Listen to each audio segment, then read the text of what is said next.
Welcome to How to Cake It. This week is the fiercest battle of all time. Canada Day is around the corner. Independence Day is right after that.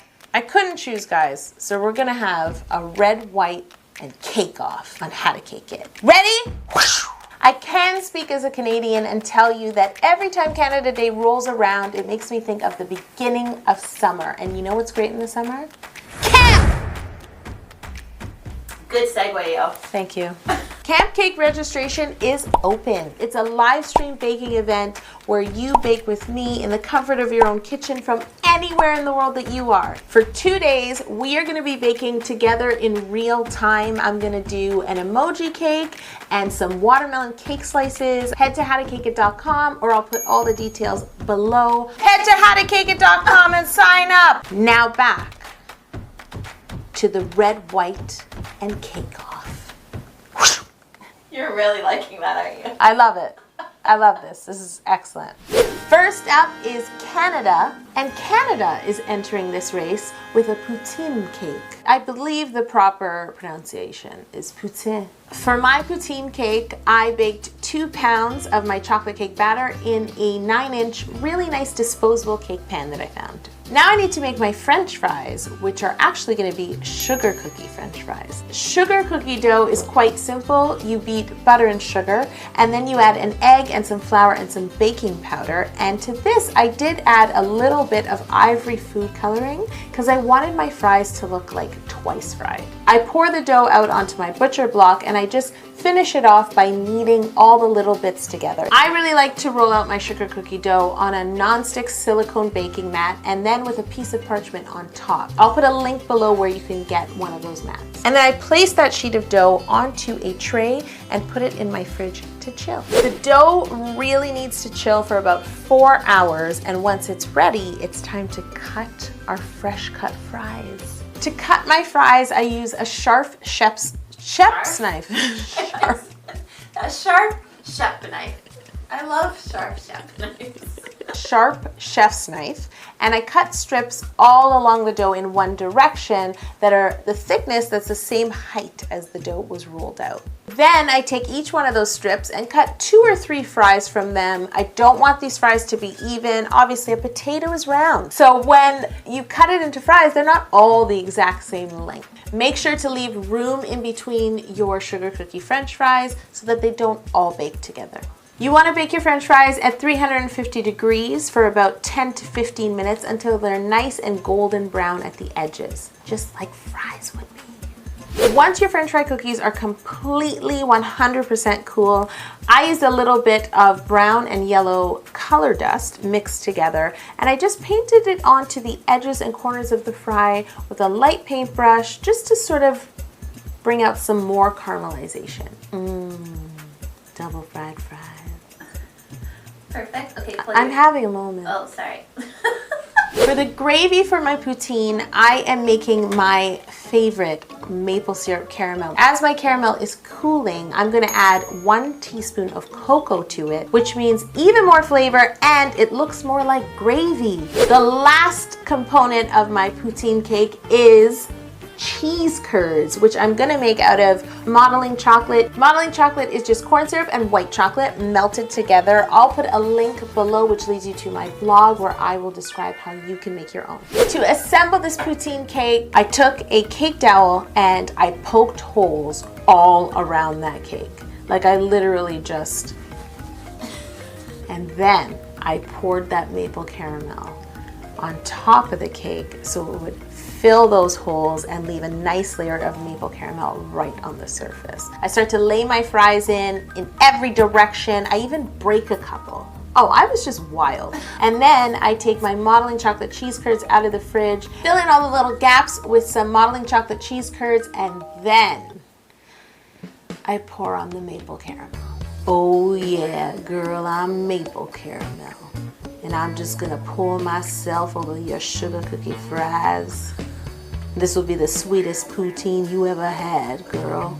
How can Canada not win this cake off? And that is the Canadian entry for this red, white, and cake off. It is interesting that I also will be making the American entry. But Let's do this. America's entry into the Red, White, and Cake Off will be a good old-fashioned apple pie cake. To make my apple pie cake, I begin by making 6 pounds of Yo's Ultimate Vanilla Cake batter, and I divide it between 2 9-inch round pans, but first I sprinkle a sugar and spice mixture in the middle of the batter. Sugar, cinnamon, and freshly grated nutmeg. I do this in my peach blueberry upside down cake. There's a link below. You should check out that video. It's absolutely delicious. While your cakes are cooling, you can take the time to prepare your apples for this pie. Yes, I'm actually putting apples in it because I love apples and I love them even more when they're sauteed. Then I melt some butter in a frying pan over medium-high heat and add my apples and begin to saute them until they start to soften. Once the apples have sauteed for about 5 to 10 minutes, sprinkle on some brown sugar and cinnamon and stir and let them continue to saute. We really want to brown and caramelize these apples so they look like and taste like they've been baked in a pie. They'll take about 30 minutes in total to cook. Once you're done, pour them out into a clean bowl and let them cool completely while you decorate your cake. Speaking of completely cool, our cakes should be completely cool by now. I'm going to remove them from their pans, level them, and cut off the caramelization from the bottom. You have to see the beautiful sugar and spice. You can see it swirled. So Sir Squeeze-A-Lot came out for America. Showered those 2 cakes with simple syrup and just ignored the poutine. He's clearly threatened by caramel. I felt like he over syruped a little. You know what I mean? Now I'm gonna fill these cakes keeping in mind that this cake will be flipped. You know Americans like a show, right? Oh no, here come comments. And then place the second layer on top. Now I lay an 8-inch cake pan on top just to help me mark a smaller circle on the top, and then I start to carve. This cake obviously needs to look like a pie, and if you think of the shape of a pie plate, it gets wider at the top and narrower at the bottom. Oh my God, I just thought of something else in this battle. The American cake is gonna get the crumb coat and chill disco song, and the poutine got nada. You really didn't think this through. We didn't. I feel like it needs to have a country twang. Crumb coat and chill, y'all. Yeah, crumb coat and chill, y'all. Crumb coat and chill, y'all. Crumb coat and chill, y'all. We are losing this audience, period. Both countries are like, forget this, and everyone else is like, this is amazing. Once my cake is chilled, I'm gonna ice it once more with my Italian meringue buttercream and put it in the fridge to chill. It's time for fondant. Yep, the American cake also gets fondant. I dyed my fondant the color of pie dough. This was one cake I loved researching. So much more calming Googling pie crust than shark teeth. I'm gonna cover this cake in my pie dough crust colored fondant and covered it in one piece using a fondant smoother to help me, and then I just trimmed the excess fondant away. I wanted to recreate the look of a disposable tinfoil pie plate. So I took some tinfoil, folded it, and then I folded it kind of accordion style, like back and forth on itself to create basically crumpled up piece of tinfoil that I could now use as my impression mat, and I pressed it all around the sides of the cake into the fondant. You definitely want to do this before you chill your cake so that you can really make an indent. Then I use a sculpting tool all around the sides of the cake just to add more lines and more texture. This cake gets luster dust. The outside of this cake needs to look like tinfoil, so I used some silver highlighter mixed with food grade alcohol and painted the entire surface of the fondant. To really bring out that tinfoil color, after the cake was painted and chilled, I used some silver luster and a dry brush and just went all around the side with one layer. Do you know what time it is? It's showtime. Now that my cake is flipped, it's time to make, this is my favorite part actually of making a real pie, pinching the crust along the edges. To create the pinched pie crust edges on my cake, I rolled 2 tubes of my pie crust colored fondant, about 1/2 inch thick, and then I used my patented pie pinching technique. I don't know why I love it so much, but I really love doing that. I could make a whole channel called How to Pinch It. Pie crust, that is. After I've pinched along one entire tube, I pick it up very carefully and line it up around the top edge of my pie cake. Now I do the same to my other tube and add it to the rest of the top of my pie. Where the two tubes meet, just blend your fondant together, but don't stress, because it's a pie.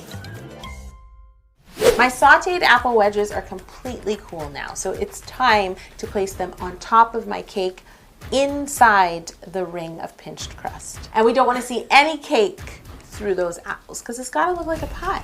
You'll notice once you place all your apples on top, there is some juice left in your bowl. Please don't waste it.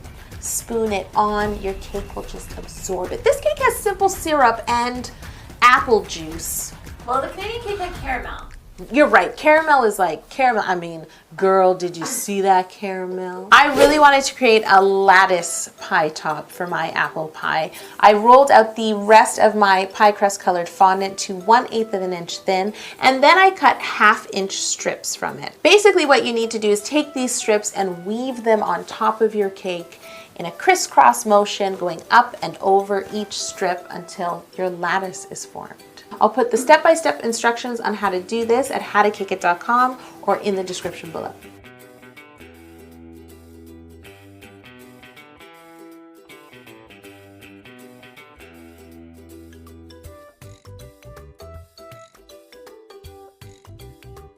The next thing I need to do is cut out 3 stars out of my fondant. So Americana. Basically. I didn't put maple leaves on the poutine. You didn't. Guys, I'm failing my country. I use a little bit of ivory food coloring mixed with food grade alcohol to paint my pinched pie crust edges and all the lattice and stars to make this pie look like it's hot out of the oven. I, for one, like coarse sugar sprinkled on a pie. So what I did is I used raw sugar, tossed in a little bit of cinnamon, and sprinkled it onto my pie cake. Perfect. Is the cake done? No. I called in my friend Bernie. Bernie's American, actually. Oh. Okay. Yeah, Bernie's American, and he helped me brulee the fondant a little. He did. I bruleed the lattice. I bruleed all around the outside of the pie and then across each strip of lattice just a little till I saw the fondant sizzle. And now this pie is done. If you haven't subscribed to How to Cake It, please subscribe, and most importantly, leave a comment below and let me know who you think won this red, white, and cake off. Was it Yolanda for the Canadian team with her poutine cake, or Yolanda for the American team with her hot apple pie cake? Not only did I compete for both countries in this red, white, and cake off, I'm the judge. It's a hard job. I'm not going to tell anyone this, but I really actually like the American cake more. Don't use that! You just told everybody you watched. Don't use that, Jocelyn. You two will be unpatriotic if you use it. And you too, Orhan. It's almost like you purposely made the American one better, Yolanda. I did not. I don't trust you. And it has nothing to do with the fact that we have a bigger American audience. Canada. Do we need to make the subscribe button look like this and then you'll hit it? I mean, it's even red and white. Fellow Canadians, please subscribe. Let's put it right here, the Canadian subscribe button. Oh, it looks good. Can't we all just get along? We the North, you the not as North. Is that like, do they carry flags that say that?